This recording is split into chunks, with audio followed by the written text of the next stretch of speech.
Hey guys, welcome back to my channel. So today I will show you how to find the domain and the range of the function.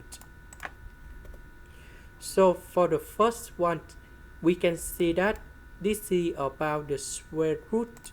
The square root, so that means this one should be greater than or equals to number 0.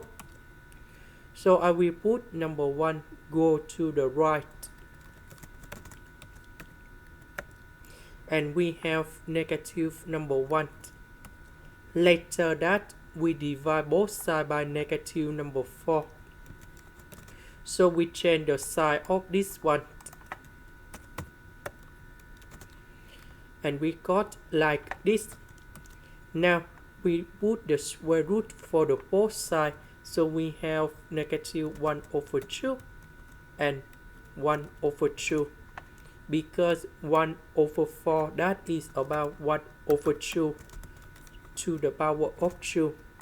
And that's why we put the square root and you got 1 over 2. And this is about the domain of this one. Now, let's go to find the range. So, we can see that 1 plus x cannot equals to number 0. So that means x cannot equals to negative number 1. Now, we need to find the limit. X approach to negative number 1 on the right.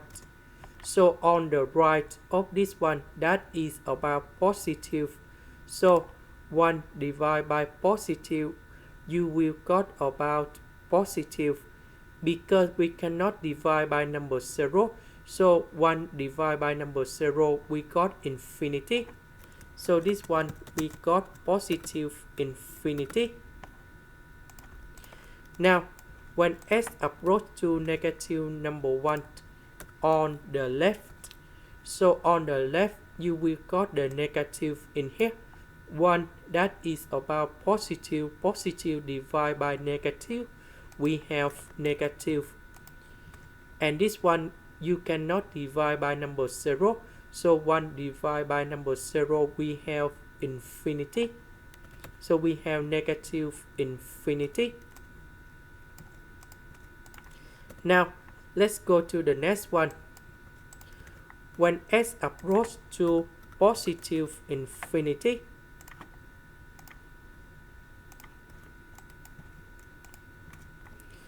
so 1 divided by positive infinity, you got number 0. Now we do similar for the negative infinity.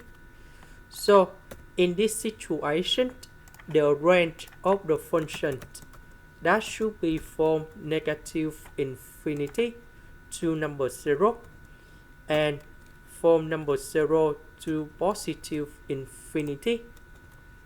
And this is the answer for the question. That is the end. Thank you for watching.